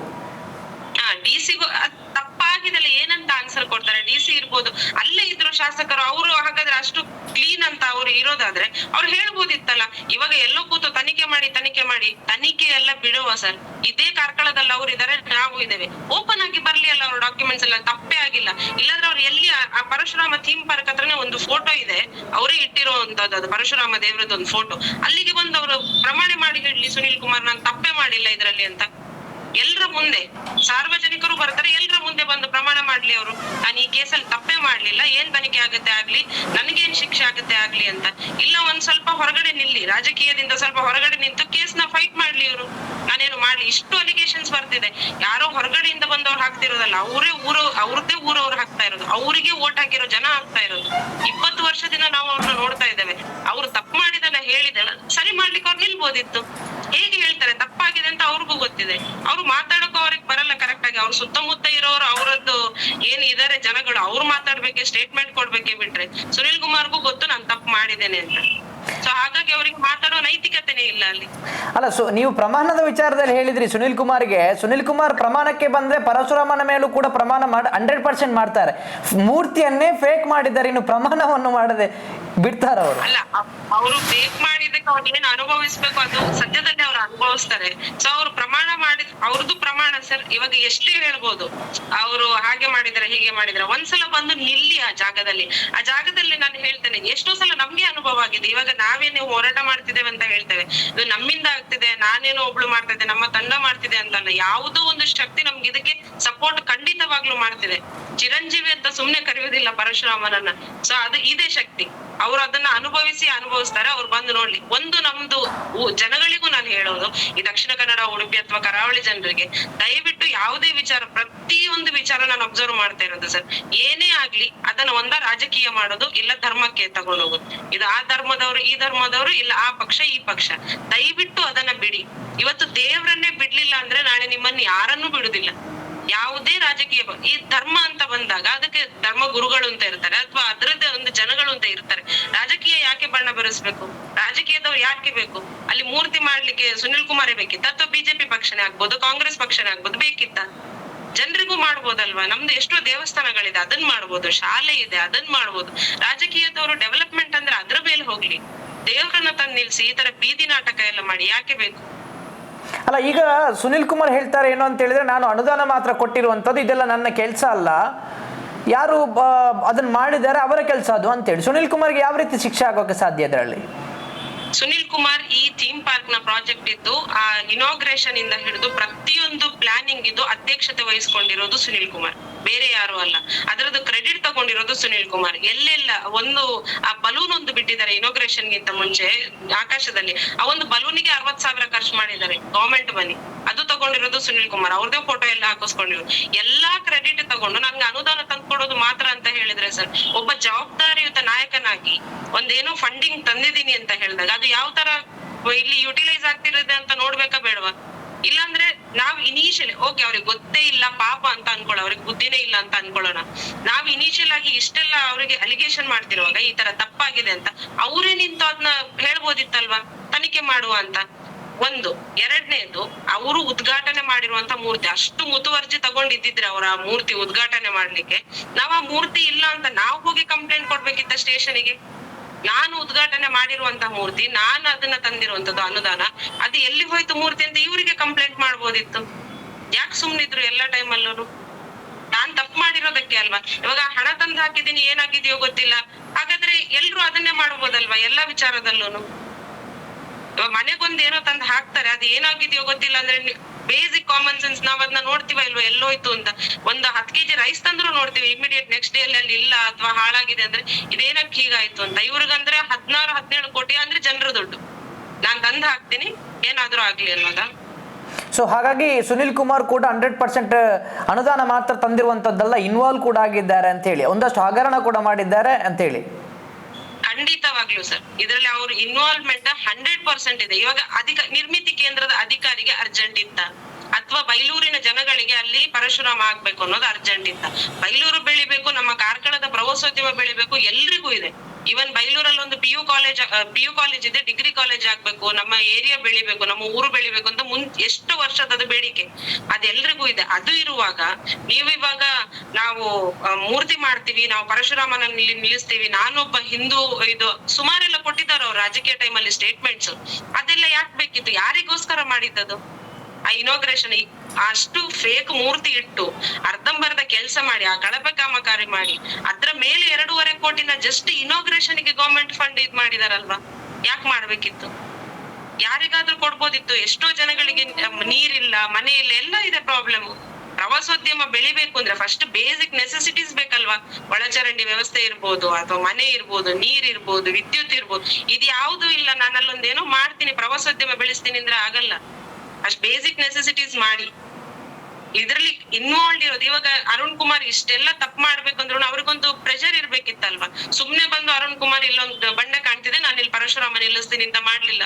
ಅದಕ್ಕೆಲ್ಲ ಮೇನ್ ರೀಸನ್ ಇರೋದು ಸುನಿಲ್ ಕುಮಾರ್. ಇಲ್ಲಿ ಗವರ್ಮೆಂಟ್ ಇಂದ ಬಿಜೆಪಿ ಸರ್ಕಾರದ ಮುಖ್ಯ ಕಾರ್ಯದರ್ಶಿ ಯಾರಿದ್ರು ಅವರೇನೆ ಕಂದಾಯ ಇಲಾಖೆ ಅಧಿಕಾರಿ ಕೊಟ್ಟಿರೋದು, ಅಲ್ಲಿ ಯಾವುದೇ ಕಾಮಗಾರಿ ಆಗ್ಬಾರ್ದು ಅಂತ. ಅದು ಆಗಿನೂ ಅಲ್ಲಿ 11 ಕೋಟಿ ತನಕ ಅವಾಗ್ಲೇ ಅದಕ್ಕೆ ಆಡಳಿತಾತ್ಮಕವಾಗಿ ತಗೊಂಡು 16 ಕೋಟಿ ಪ್ರಾಜೆಕ್ಟ್ ಅಂತ ಹೇಳಿ, ಅದಿನ್ನೂ ಒಂದು ನಾನು ಇಂಪಾರ್ಟೆಂಟ್ ವಿಷಯ ಹೇಳ್ಬೇಕು ಸರ್, ಅವ್ರದೊಂದು ಟಿಪ್ಪಣಿ ಅಂತ ಮಾಡ್ತಾರೆ ನಿರ್ಮಿತಿ ಕೇಂದ್ರದವರು. ಅಂದ್ರೆ ಒಂದು ಪ್ರಾಜೆಕ್ಟ್ ಅಂತ ತಗೊಂಡ್ರೆ ಈ ತರ ಅನುಮೋದನೆ ಬಂದಿದೆ, ಇಷ್ಟು ಅಮೌಂಟ್ ಇವ್ರು ಹೀಗೆ ಹೇಳಿದ್ದಾರೆ, ಇದು ರೆಕಾರ್ಡ್ಸ್, ಇದು ಎಲ್ಲ ನಮ್ದು ಪ್ರಾಜೆಕ್ಟ್ ರಿಪೋರ್ಟ್ಸ್ ಅಂತ ಒಂದು ಟಿಪ್ಪಣಿ ಮಾಡ್ತಾರೆ ಅವರು. ಆ ಟಿಪ್ಪಣಿಯಲ್ಲಿ ಸ್ಪೆಸಿಫಿಕ್ ಆಗಿ ಮೆನ್ಷನ್ ಮಾಡಿದ್ದಾರೆ ಒಂದು ಪಾಯಿಂಟ್ ಅಲ್ಲಿ, 26/11 ನಾವು ಒಂದು ಮೀಟಿಂಗ್ ಮಾಡಿದೀವಿ. ಅಂದ್ರೆ ಸುನಿಲ್ ಕುಮಾರ್ ಅವರು, ಶಾಸಕರು ಸಚಿವರು ಆದಂತಹ ಸುನಿಲ್ ಕುಮಾರ್, DC ಮತ್ತು ನಿರ್ಮಿತಿ ಕೇಂದ್ರದ ಅಧಿಕಾರಿಗಳು ಜೊತೆಯಾಗಿ ನಾವು ಒಂದು ಮೀಟಿಂಗ್ ಮಾಡಿದ್ವಿ. ಈ ಮೀಟಿಂಗ್ ಅಲ್ಲಿ ಏನ್ ಡಿಸೈಡ್ ಆಗಿರುತ್ತೆ ಅಂದ್ರೆ ಡಿಸೆಂಬರ್ 28ರ ಒಳಗೆ ಇದು ಥೀಮ್ ಪಾರ್ಕ್ ನಮ್ಗೆ ಹಸ್ತಾಂತರ ಆಗ್ಬೇಕು ಉದ್ಘಾಟನೆಗೆ ಅಂತ ಹಾಕಿದ್ದಾರೆ ಒಂದು ಪಾಯಿಂಟ್ ಅಲ್ಲಿ. 2ನೇ ಪಾಯಿಂಟ್ ಇನ್ನೊಂದು ಸ್ವಲ್ಪ ಪಾಯಿಂಟ್ ಬಿಟ್ಟು ಮತ್ತೆ ಅಲ್ಲಿ ಮೆನ್ಷನ್ ಮಾಡಿದ್ದಾರೆ ಉದ್ಘಾಟನೆ ಆದ್ಮೇಲೆ. ಇದು 26 ಯಾವ್ದು ಮೀಟಿಂಗ್ ಆಗಿತ್ತು ಅದರಲ್ಲಿ ನಾವು ಇನಾಗ್ರೇಷನ್ ಬಗ್ಗೆ ಚರ್ಚೆ ಮಾಡಿದ್ವಿ. ನಮ್ಗೆ ಸುನಿಲ್ ಕುಮಾರ್ ಅಂದ್ರೆ ಅದ್ರಲ್ಲಿ ಹಾಕಿದ್ದಾರೆ, ಸಚಿವರಾದ ಕನ್ನಡ ಮತ್ತು ಸಂಸ್ಕೃತಿ ಇಲಾಖೆಯ ಸಚಿವರಾದಂತಹ ಸುನಿಲ್ ಕುಮಾರ್ ಅವರು ಇದನ್ನ ಇಮ್ಮಿಡಿಯೇಟ್ ಆಗಿ ಮಾಡಿ ನಮ್ಗೆ ಹಸ್ತಾಂತರ ಮಾಡ್ಬೇಕು ಅಂತ ಹೇಳಿದ್ದಾರೆ. ಜಸ್ಟ್ ಹಾಗಾದ್ರೆ 45 ಡೇಸ್ ಅಲ್ಲಿ ಕಂಪ್ಲೀಟ್ ಥೀಮ್ ಪಾರ್ಕ್ ಕೆಲಸ ಆಯ್ತಾ? 26/11 27 ಜಾನ್ವರಿ ಅವತ್ತು ಇನಾಗ್ರೇಷನ್ ಆಗಿದೆ. ಇವರಿಗೆ ಕ್ರಿಸ್ ಆರ್ಟ್ ವರ್ಲ್ಡ್ ಗೆ ನವೆಂಬರ್ ಅಲ್ಲಿ ಪೇಮೆಂಟ್ ಮಾಡಿದ್ದಾರೆ. ಇನ್ನು ವರ್ಕ್ ಆರ್ಡರ್ ಆಗಿಲ್ಲ, ಬಿಡ್ ಆಗ್ಲಿಲ್ಲ, ಕೊಟೇಶನ್ ಆಗ್ಲಿಲ್ಲ. ನವೆಂಬರ್ ಅಲ್ಲಿ 1 ಕೋಟಿ ಪೇಮೆಂಟ್ ಮಾಡಿದ್ದಾರೆ. ಹೇಗ್ ಮಾಡಿದ್ರು? ಇದೆಲ್ಲ ಅಧಿಕಾರ ದುರ್ಬಳಕೆ ಅಲ್ವಾ ಸುನಿಲ್ ಕುಮಾರ್ ಇದ್ದು? ಹೇಗೆ ತಪ್ಪಿಸ್ಕೊಳ್ತಾರೆ? ನಾನು ಅಮೌಂಟ್ ತಂದಿರ್ಬೋದು, ಯಾವ ವೇ ಅಲ್ಲಿ ತಂದಿದ್ದೀರಾ ಅದನ್ನ ಹೇಳಿ ಫಸ್ಟ್. ನಿಮ್ಮ ಅಧಿಕಾರ ಯಾಕೆ ದುರ್ಬಳಕೆ ಮಾಡ್ಕೊಂಡ್ ತರ್ತೀರಾ?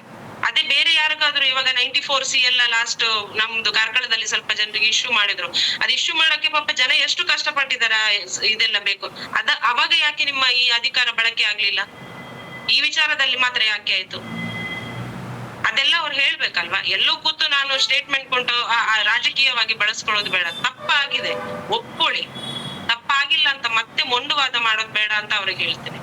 ಅಲ್ಲ, ಮೊಂಡುವಾದ ಮಾಡದೆ ಬೇರೆ ಏನ್ ಮಾಡ್ತಾರೆ? ಅದು ಮಾಡ್ಲೇಬೇಕಲ್ಲ. ಅವರು ಅವರ ತನವನ್ನು ಉಳಿಸ್ಕೊಳ್ಬೇಕು. ಅವರಿಗೆ ಒಂದು 2 ಜನ ಆದ್ರೂ ಉಳ್ಕೊಂಡಿದ್ದಾರೆ ಜೈ ಹೇಳೋಕೆ ಅಂತೇಳಿ, ಅವ್ರಿಗೆ ಆದ್ರೂ ಸ್ವಲ್ಪ ಖುಷಿ ಪಡಿಸ್ಬೇಕಂತ ಹೇಳಿದ್ರೆ ಮೊಂಡುವಾದ ಮಾಡ್ಲೇಬೇಕಲ್ಲ. ಈಗ ಅಂದ್ರೆ ನೀವು ಹೇಳೋ ಪ್ರಕಾರ ಏನು ಅಂತ ಹೇಳಿದ್ರೆ, ಸುನಿಲ್ ಕುಮಾರ್, ಅರುಣ್ ಕುಮಾರ್ ಅವರು ತಪ್ಪು ಮಾಡಿದ್ದಾರೆ ಅಥವಾ ಅಲ್ಲಿ ಫೇಕ್ ಮೂರ್ತಿಯನ್ನು ಮಾಡಿದ್ದಾರೆ ಅನ್ನುವಂಥ ವಿಚಾರದಲ್ಲಿ, ಕಂಚಿದ್ದೇ ಮಾಡಿಲ್ಲ ಅನ್ನುವಂಥ ವಿಚಾರದಲ್ಲಿ ಒಂದು ವೇಳೆ ಹಿಂದುತ್ವದ ಫೈರ್ ಬ್ರ್ಯಾಂಡ್ ಆಗಿದ್ರೆ, ಪರಶುರಾಮನ ಮೇಲೆ ಅಷ್ಟೊಂದು ಭಕ್ತಿ ಇದ್ರೆ ಅರುಣ್ ಕುಮಾರ್ನ ಮೇಲೆ FIR ಸುನಿಲ್ ಕುಮಾರೇ ದಾಖಲು ಮಾಡಬೇಕಿತ್ತು ಅಂತೇಳಿ ಆ ಟೈಮಲ್ಲಿ.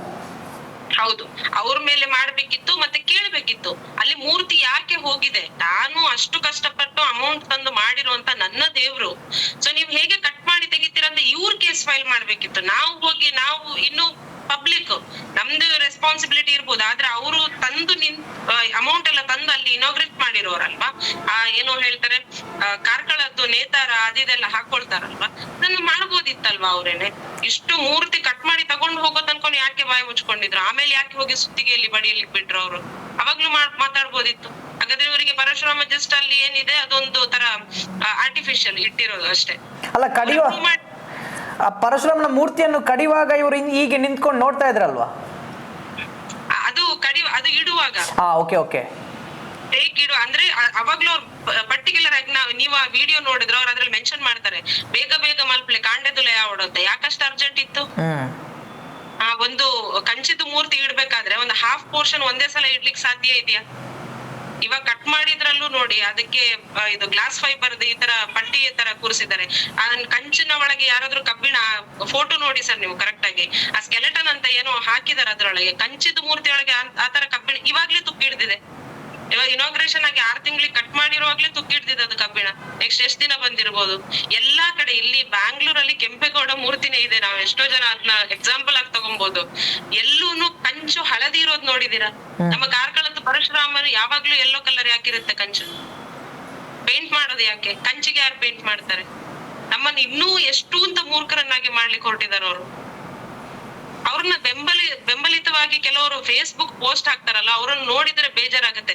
ದಯವಿಟ್ಟು ಸ್ವಲ್ಪ ನಿಮ್ಮ ಏನು ಮಾನಸಿಕತೆ ಇದೆ ಅಲ್ವಾ, ಅದನ್ನ ಚೇಂಜ್ ಮಾಡಿ. ನಿಮ್ಮ ಬುದ್ಧಿ ಸ್ವಲ್ಪ ಒಳ್ಳೆ ಕೆಲ್ಸಕ್ಕೆ ಬಳಸಿ. ಇಂಥ ವಿಚಾರಗಳಿಗೆ ಯೂಸ್ ಮಾಡ್ಕೊಳ್ಬೇಡಿ ಯಾವ್ದನ್ನು. ಅಲ್ಲ, ಕಾಂಗ್ರೆಸ್ ನಡೆಗೆ ಏನು ಹೇಳ್ತೀರಾ ಅಂತೇಳಿ ನನಗೆ ಕಾಂಗ್ರೆಸ್ ನಡೆಗೆ ಅರ್ಥ ಆಗ್ತಾ ಇಲ್ಲ. ಯಾಕೆಂತ ಹೇಳಿದ್ರೆ ನೋಡಿ, COD ತನಿಖೆ ಕೊಟ್ಟಿರುವಂಥವ್ರು ಅವರೇ. ಮತ್ತೆ ಅಲ್ಲಿ ಹೋಗಿ ಫ್ರೀಡಮ್ ಪಾರ್ಕ್ ಅಲ್ಲಿ ಹೋಗಿ ಪ್ರೊಟೆಸ್ಟ್ ಅನ್ನು ಮಾಡ್ತಾರೆ. ಇವರಿಗೆ COD ತನಿಖೆಗೆ ಪ್ರೆಷರ್ ಹಾಕಿ ಸುನಿಲ್ ಕುಮಾರ್ DCO ಅಥವಾ ನಿರ್ಮಿತಿ ಕೇಂದ್ರವೋ ಅವರನ್ನೆಲ್ಲ ಒಳಗಾಕಿಸೋ ಬದಲು ಫ್ರೀಡಮ್ ಪಾರ್ಕ್ ಅಲ್ಲಿ ಪ್ರೊಟೆಸ್ಟ್ ಯಾಕೆ ಮಾಡ್ಬೇಕು ಇವರದೇ ಸರ್ಕಾರ ಇರುವಾಗ?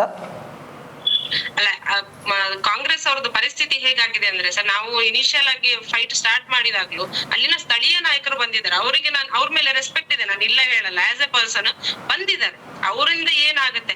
ಆದ್ರೆ ಅವ್ರಿಗೆ ಆಗೋ ಅಸಹಾಯಕತೆ ಅವರು ಬಂದು ಹೇಳ್ತಾರೆ, ನಮ್ದು ಹೈಕಮಾಂಡ್ ಕೇಳ್ತಿಲ್ಲ, ಯಾರು ಅವರ ಮಾತನ್ನೇ ಕೇಳ್ತಿರ್ಲಿಲ್ಲ. ಇಲ್ಲೇನೆ ಎಷ್ಟೋ ಸಲ ಇದೆ ನಮ್ಮ ಇವಾಗ ಉಸ್ತುವಾರಿ ಸಚಿವರಿಗೆ ನಾನು ಎಷ್ಟು ಸಲ ರಿಕ್ವೆಸ್ಟ್ ಮಾಡಿದೀನಿ, ಫೋನ್ ಮಾಡಿದೀನಿ, ಯಾವುದಕ್ಕೂ ಸಿಗುದಿಲ್ಲ, ಯಾವುದಕ್ಕೂ ರೆಸ್ಪಾನ್ಸ್ ಇಲ್ಲ. ಇಲ್ಲಿ ಲೋಕಾಯುಕ್ತದಲ್ಲಿದೆ, ಯಾವುದಾದ್ರೂ ಒಂದು ಕೇಸ್ ಇನಿಶಿಯೇಟ್ ಮಾಡಿ. CIDದೂ ಕಾಲ್ ಮಾಡಿ, ಅದು ಯಾರು ಆಫೀಸರ್ ಇದ್ದಾರೆ ಅವರು ಬಂದ ತಕ್ಷಣ ಹೋಗಿ ನಿರ್ಮಿತಿ ಕೇಂದ್ರವನ್ನೇ ಮೀಟ್ ಆಗ್ತಾರೆ. ಯಾಕೆ? CID ಅವ್ರು ಬಂದಿದ್ದಾರೆ ಅನ್ನೋ ಇನ್ಫಾರ್ಮೇಶನ್ ಇದೆ, ಕಾಲ್ ಮಾಡಿದ್ರೆ ಕಾಲ್ ಕಟ್ ಮಾಡ್ತಾರೆ. CID ಆಫೀಸಿಗೆ ಹೋದ್ರೆ ನಿಮ್ಗೆ ಯಾವ್ದು ಡಾಕ್ಯುಮೆಂಟ್ ಕೊಡ್ಲಿಕ್ಕೆ ಆಗೋದಿಲ್ಲ ಹೇಳ್ತಾರೆ. ಸರ್ಕಾರ ಇವ್ರದಿದೆ, ಅಧಿಕಾರಿಗಳು ಇವಾಗ ಇವ್ರದಿದ್ದಾರೆ, ಆದ್ರೂ ಇವ್ರ ಹತ್ರ ಏನು ಮಾಡ್ಲಿಕ್ಕೆ ಆಗ್ತಿಲ್ಲ. ಇವಾಗ ಇವ್ರ ಮೇಲೆ ಹಗರಣ ಬರುವಾಗ ಇದನ್ನ ರಾಜಕೀಯವಾಗಿ ಬಳಸೋ ತರ ಕಾಣಿಸ್ತಿದೆ. ದಯವಿಟ್ಟು ಮಾಡಬೇಡಿ ಅಂತ ನಾನು ಅದನ್ನೇ ಇನಿಷಿಯಲ್ ಆಗಿ ಹೇಳಿದ್ದು. ಬೇಡ, ಅದನ್ನ ಮಾಡ್ಲಿಕ್ಕೆ ಅವ್ರಿಗೂ ನಾವು ಬಿಡುದಿಲ್ಲ. ಯಾಕಂದ್ರೆ ನಾವ್ ಯಾವತ್ತಿಗೂ ಯಾವ ಪಕ್ಷದ ಪರವಾಗಿಯೂ ಇಲ್ಲ, ಯಾವ ಪಕ್ಷ ವಿರೋಧವಾಗಿಯೂ ಇಲ್ಲ. ಇದನ್ನ ಯೂಸ್ ಮಾಡ್ಕೊಂಡಿರೋ ವ್ಯಕ್ತಿತ್ವ, ಆ ವ್ಯಕ್ತಿ ಮತ್ತೆ ಅಧಿಕಾರಿಗಳು. ಇದು ಪರಶುರಾಮ ಥೀಮ್ ಪಾರ್ಕ್ ವಿಚಾರದಲ್ಲಿ ಇವರು ಯಾರೇ ಆಗ್ಲಿ ರಾಜಕೀಯವಾಗಿ ಬಳಸ್ಕೊಳ್ಳಿಕ್ಕೆ ನಾವು ಬಿಡುದಿಲ್ಲ. ಕಾಂಗ್ರೆಸ್ ಅದೇ ಮಾಡ್ಬೇಕಿತ್ತು. ನಾವು ಇನ್ನೊಂದು ಒಂದು ನಂಬಿಕೆ ಇದೆ, ಇದನ್ನ ನಿಷ್ಪಕ್ಷಪಾತವಾಗಿ ಮಾಡ್ತಾರೆ ಅಂತ. ಆ ಒಂದು ನಂಬಿಕೆಯನ್ನ ಅವ್ರು ಉಳಿಸ್ಕೊಂಡ್ರೆ ಒಳ್ಳೇದು. ಓಕೆ, ಕಡೆಯದಾಗಿ ಏನ್ ಹೇಳ್ತೀರಾ ಅಂತ ಹೇಳಿ, ಕೋರ್ಟಿನ ವಿಚಾರಕ್ಕೆ ಸಂಬಂಧಪಟ್ಟ ಹಾಗೆ ಅಪೀಲ್ ಹೋಗ್ಬೇಕು ಅಂತ ಹೇಳಿ ಹೇಳ್ತಾ ಇದ್ರು ವಿವೇಕ್ ಕೂಡ, ಏನ್ ಹೇಳ್ತೀರಾ ಅಂತ ಹೇಳಿ? ಅದು ಡಾಕ್ಯುಮೆಂಟ್ಸ್ ಎಲ್ಲ ನಮ್ದು ಡ್ರಾಫ್ಟ್ ರೆಡಿ ಆಗಿದೆ. ಸೊ ಈ ವೀಕ್ ಅಥವಾ ಬರೋ ವಾರದಲ್ಲಿ ನಾವು ಆಲ್ರೆಡಿ ಕೋರ್ಟಿಗೆ ಹೋಗ್ತಾ ಇದ್ದೇವೆ. ಕೋರ್ಟಿಗೆ ಅಂದ್ರೆ ಸ್ಪೆಸಿಫಿಕ್ ಆಗಿ ಈ ತರ ಅಂತಲ್ಲ, ಪ್ರತಿಯೊಬ್ಬರ ಮೇಲೆ ಎಲ್ಲಾ ಅಧಿಕಾರಿಗಳ ಮೇಲೆ FIR ಆಗಿ ತನಿಖೆ ಆಗ್ಬೇಕು, ಅಷ್ಟು ನಮ್ದು ರಿಕ್ವೆಸ್ಟ್ ಇಡ್ತಾ ಇರೋದು. ಸೊ ನಿಷ್ಪಕ್ಷಪಾತವಾದ ತನಿಖೆ ಆಗ್ಬೇಕು, ಕಾನೂನಾತ್ಮಕವಾಗಿ ಏನಾಗ್ಬೇಕು, ಆ ಥೀಮ್ ಪಾರ್ಕ್ ನೆಕ್ಸ್ಟ್ ಹೇಗೆ ಹೋಗ್ಬೇಕು, ಇಲ್ಲ ಅಲ್ಲಿ ಮಾಡಿರುವಂತದ್ದು ಇವಾಗ ಎಲ್ಲಾ ಅಧಿಕಾರಿಗಳು ಯಾರು ಶಾಮೀಲ್ ಆಗಿದ್ದಾರೆ ಅವ್ರ ಮೇಲೆ ಕ್ರಮ ಆಗ್ಬೇಕು. ಆ ಥೀಮ್ ಪಾರ್ಕಿಗೆ ಕಾನೂನಾತ್ಮಕವಾಗಿ ಯಾವ ತರ ಒಂದು ಇದು ಪ್ರೋಗ್ರೆಸ್ ಸಿಗ್ಬೇಕು ಆ ತರ ಸಿಗ್ಲಿ, ಅದು ನೆಕ್ಸ್ಟ್ ನ್ಯಾಯಾಲಯ ಅದನ್ನ ಡಿಸೈಡ್ ಮಾಡ್ಲಿ ಅನ್ನೋದು ನಮ್ದು ರಿಕ್ವೆಸ್ಟ್ ಇದೆ ಕೋರ್ಟಿಗೆ. ಅದನ್ನ ಮಾಡ್ತಿದೀವಿ ಸರ್. ಇನಿಷಿಯಲ್ ಆಗಿ ನಿಮ್ಗೆ ಅದನ್ನ ಇನ್ನು ಕಮ್ಮಿಂಗ್ ಡೇಸ್ ನಾನು ನಿಮ್ಗೆ ಶೇರ್ ಮಾಡ್ತೀನಿ ಕೋರ್ಟ್ ರೀಚ್. ಓಕೆ, ಈಗ ಇವರು ಅಮಾನತ್ ಆಗಿದ್ದಾರೆ, ಸುನಿಲ್ ಕುಮಾರ್ ಅವರು ರಾಜೀನಾಮೆ ಕೊಡ್ಬೇಕು ಅಂತ ಹೇಳ್ತೀರಾ? ಸುನಿಲ್ ಕುಮಾರ್ ಅವರಿಗೆ ನೈತಿಕತೆ ಇದ್ರೆ ಇದಕ್ಕಿಂತ ಮುಂಚೆನೆ ಕೊಟ್ಟಿರೋರು. ಸೊ ಅವ್ರ ಹತ್ರ ಅದನ್ನ ಎಕ್ಸ್ಪೆಕ್ಟ್ ಮಾಡೋದು ಸರಿ ಅಂತ ನನ್ಗೆ ಅನ್ಸಲ್ಲ. ಅವ್ರು ಅದನ್ನ ಮಾಡೋದು ಇಲ್ಲ. ಸೊ ಅಂತ ರಾಜಕಾರಣಿ ಹತ್ರ ಏನು ಎಕ್ಸ್ಪೆಕ್ಟ್ ಮಾಡಕ್ ಆಗಲ್ಲ. ಯಾವಾಗ ತಪ್ಪಾಗಿದೆ ಅದನ್ನ ಇನ್ನೊಬ್ರ ತನ್ನಿಂದನೇ ಆಗಿರೋ ತಪ್ಪನ್ನ ಇನ್ನೊಬ್ರ ಮೇಲೆ ಹೊರಸಕ್ ಸ್ಟಾರ್ಟ್ ಮಾಡಿದ್ರು ಅವರು. ಸೊ ನನಗ್ ಗೊತ್ತಿರ್ಲಿಲ್ಲ ಅವ್ರು ಮಾಡಿದ್ದು ಇವ್ರು ಮಾಡಿದ್ದು ಅಂತ. ಸೊ ಅವ್ರಿಗ ಇದೇ ಇಲ್ಲ, ನೈತಿಕತೆನೂ ಇಲ್ಲ ಅವರಿಗೆ ಇದ್ರ ಬಗ್ಗೆ ಮಾತಾಡಕ್ಕೆ. ಅಂಡ್ ಅವ್ರಿಗೆ ಯಾರು ಇನ್ ಮುಂದೆ ರೆಸ್ಪೆಕ್ಟ್ ಕೊಡೋದಿಲ್ಲ. ಅವರು ನಾನು ಹಿಂದೂ ಫೈರ್ ಬ್ರ್ಯಾಂಡ್ ಅಂತ ಏನ್ ಹೇಳಿದಾರೆ ಅದನ್ನ ಫಸ್ಟ್ ತಲೆಯಿಂದ ಸ್ವಘೋಷಿತ, ಅದನ್ನ ತಲೆಯಿಂದ ಸ್ವಲ್ಪ ಇಳಿಸಿದ್ರೆ ಚೆನ್ನಾಗಿರುತ್ತೆ. ಇರೋ ಮರ್ಯಾದೆ ಆದ್ರೂ ಉಳಿಬಹುದು ಅನ್ಸುತ್ತೆ. ಅಧಿಕಾರಿಗಳಿಗೆ ಏನ್ ಹೇಳ್ತೀರಾ ಅಂತ ಹೇಳಿ, ಯಾಕೆಂತ ಹೇಳಿದ್ರೆ ನೋಡಿ, ಸುನಿಲ್ ಕುಮಾರ್ ಅನ್ನು ನಂಬಿಕೊಂಡು ಬಂದಂತ ಅಧಿಕಾರಿಗಳು ಒಂದಷ್ಟು ಸಪೋರ್ಟ್ ಮಾಡಿದ್ರು ಫೇಕ್ ಎಲ್ಲ ಮಾಡೋಕೆ. ಇವ್ರುಗಳಿಗೆ ಏನ್ ಹೇಳ್ತೀರಾ? ಅಲ್ಲ, ಅಧಿಕಾರಿಗಳಿಗೆ ಸ್ವಲ್ಪ ಬುದ್ಧಿ ಇರ್ಬೇಕು. ನಾವು ಜನರ ದುಡ್ಡಲ್ಲಿ ಸಂಬಳ ತಗೊಳ್ತಾ ಇರೋದು. ನಾವ್ ನಾಳೆ ಏನಿದ್ರು ಜನರಿಗೋಸ್ಕರ ನಾವು ಕೆಲ್ಸಕ್ಕಂತ ಬರ್ಬೇಕು. ನಾವು ಏನಿದ್ದೇವೆ ನಮ್ಮ ನೈತಿಕತೆಗೆ ತಕ್ಕವಾಗಿ ನಾವು ಕೆಲಸ ಮಾಡ್ಬೇಕು ಅಂತ. ಇಲ್ಲ ಸುನಿಲ್ ಕುಮಾರ್ ಹೇಳಿರೋದಾಗ್ಲಿ ಅಥವಾ ಇನ್ನೊಬ್ರು ರಾಜಕಾರಣಿ ಹೇಳಿದಾಗ್ಲಿ ಕೆಲಸ ಏನು ಮಾಡಿದ್ರೆ, ಇವಾಗ ಅರುಣ್ ಕುಮಾರಿಗೆ ಏನಾಗಿದೆ ಅದೇ ಎಲ್ಲಾ ಅಧಿಕಾರಿಗಳಿಗೂ ಆಗುತ್ತೆ. ಇವಾಗ ಇದು ಸ್ಟಾರ್ಟಿಂಗ್. ಸೊ ನೆಕ್ಸ್ಟ್ ಎಲ್ಲಾ ಜನರು ಎದ್ದೇಳ್ತಾರೆ, ಯಾರು ಸುಮ್ನೆ ಇರೋದಿಲ್ಲ. ಎಲ್ಲಾ ಕಡೆನೂ ಈ ತರ ಭ್ರಷ್ಟಾಚಾರ ಆಗ್ತಿದೆ ಅಂದಾಗ ಇದೊಂದು ಮಾದರಿ ಆಗ್ಲಿ ಅಂತ ನಮಗೂ ಆಸೆ ಇದೆ. ಯಾರುನು ಅಷ್ಟೇ ಅಧಿಕಾರಿಗಳು ನಿಮ್ದು ಎಷ್ಟು ಕೆಲಸ ಇದೆ, ನಿಮ್ಮ ರೈಟ್ಸ್ ಏನಿದೆ ಅದನ್ನ ದಯವಿಟ್ಟು ಕರೆಕ್ಟ್ ಆಗಿ ಮಾಡಿ. ಯಾರೋ ಒಬ್ರಿಂದ ಇನ್ಫ್ಲೂಯೆನ್ಸ್ ಆಗ್ಬೇಡಿ. ಇಲ್ಲ ನಿಮಗ್ ಮಾಡಕ್ಕೆ ಕೆಲವರು ಅಧಿಕಾರಿಗಳು ಹೇಳ್ತಾರೆ, ನಮ್ಗೆ ಗನ್ ಪಾಯಿಂಟ್ ಇಟ್ಟ ಹಾಗೆ ಮಾತಾಡ್ತಾರೆ, ನಮ್ಗೆ ಬಂದು ಫೋರ್ಸ್ ಮಾಡಿ ಮಾಡಿಸ್ತಾರೆ. ಇದೇ ನಿರ್ಮಿತಿಯವರು ಇದೇ ಕೇಸಲ್ಲಿ ಹೇಳಿದ್ದಾರೆ ನನ್ನ ಹತ್ರ, ನಮ್ಗೆ ಫೋರ್ಸ್ ಮಾಡಿ ಮಾಡಿಸಿದ್ದಾರೆ ಹಾಗೆಲ್ಲ ಹೇಳಿದ್ದಾರೆ ಅನ್ಅಫಿಷಿಯಲ್ ಆಗಿ ಮಾತಾಡ್ಬೇಕಾದ್ರೆ. ಸೊ ಅವ್ರಿಗೆ ನಾನು ಹೇಳೋದು, ನಿಮ್ಗ ಮಾಡ್ಲಿಕ್ಕೆ ಆಗ್ತಿಲ್ಲ ಕೆಲಸ, ನಿಮ್ಮನ್ನೇ ನಿಮ್ಗೆ ಕಂಟ್ರೋಲ್ ಮಾಡ್ಕೊಂಡು ನಿಮ್ಮ ಇದ್ರ ಮೇಲೆ ಕಾರ್ಯ ಮಾಡ್ಲಿಕ್ಕೆ ಆಗ್ತಿಲ್ಲ ಅಂತ ಆದ್ರೆ, ನಿಮ್ಗ ಎಥಿಕ್ಸ್ ಇಲ್ಲ ಅಂತ ಹೇಳಿದ್ರೆ ದಯವಿಟ್ಟು ರಿಸೈನ್ ಮಾಡಿ ಹೊರಗೆ ಬಂದು ಇಲ್ಲಿ 95 ಎಲ್ಲಾದ್ರೂ ಜಾಬ್ ಮಾಡಿ. ಯಾರಾದ್ರೂ ಸಚ್ಚಾರಿತ್ರೆ ಇರುವಂತವ್ರು ಅಲ್ಲಿ ಹೋಗಿ ಕೆಲಸ ಮಾಡ್ತಾರೆ. ಎಷ್ಟೋ ಜನ ಕೆಲಸ ಇಲ್ಲ ಅಂತ ಹೊರಗಡೆ ಓಡಾಡ್ತಿದ್ದಾರೆ. ಸೊ ದಯವಿಟ್ಟು ನೀವು ರಿಸೈನ್ ಮಾಡಿ ಎಲ್ಲಾದ್ರೂ ಬೇರೆ ಕಡೆ ಕೆಲಸ ಮಾಡಿ, ಒಳ್ಳೆಯವರಿಗೆ ಕೆಲಸ ಸಿಗ್ಲಿ, ಗವರ್ಮೆಂಟ್ ಕೆಲಸ. ಈ ತರ ಮಾಡ್ಬೇಡಿ. ಭ್ರಷ್ಟಾಚಾರ ಯಾವಾಗ ಬರುತ್ತೆ ಸರಿ, ಅದು ಯಾರಿಗೂ ಒಳ್ಳೇದಲ್ಲ. ಪ್ರತಿಯೊಂದ್ರಲ್ಲೂ ಭ್ರಷ್ಟಾಚಾರ ಮಾಡ್ಕೊಂಡ್ರೆ ಎಲ್ಲಾನು ಮಾಡಿದ್ರೆ ಇವಾಗ ದೇವರನ್ನು ಬಿಟ್ಟಿಲ್ಲ ಅನ್ನೋದಕ್ಕೆ ಇದು ಒಂದೇ ಸಾಕ್ಷಿ. Okay madam, thank you so much. ಒಂದಷ್ಟು ವಿಚಾರವನ್ನು ತಿಳಿಸಿಕೊಟ್ರಿ. ಅಂತೆಯೇ ಹೋರಾಟಕ್ಕೆ, ನಿಮ್ಮ ಹೋರಾಟಕ್ಕೆ ಒಂದು ಮೊದಲ ಜಯ ಸಿಕ್ಕಿದೆ ಅಂತ ಹೇಳಿದ್ರು ಕೂಡ ತಪ್ಪಾಗ್ಲಿಕ್ಕಿಲ್ಲ. ಖಂಡಿತ ಈ ರೀತಿ ದೊಡ್ಡ ಮಟ್ಟದಲ್ಲಿ ಹೋರಾಟ ಮಾಡಿ, ಮತ್ತೆ ಈ ಭ್ರಷ್ಟಾಚಾರ ಏನಾಗಿದೆ ಸ್ಪೆಷಲ್ ಆಗಿ ಪರಶುರಾಮ ಥೀಮ್ ಪಾರ್ಕ್ ಅಲ್ಲಿ ಅದೆಲ್ಲ ಹೊರಗೆ ಬರುವಂತಾಗ್ಲಿ, DC ಆಗಿರ್ಬೋದು, ಸುನಿಲ್ ಕುಮಾರ್ ಆಗಿರ್ಬೋದು, ಎಲ್ಲರೂ ಕೂಡ ಅವರ ಬಣ್ಣ ಬಯಲಾಗ್ಲಿ ಅಂತೇಳಿ ಹೇಳ್ತೀನಿ. Thank you so much madam.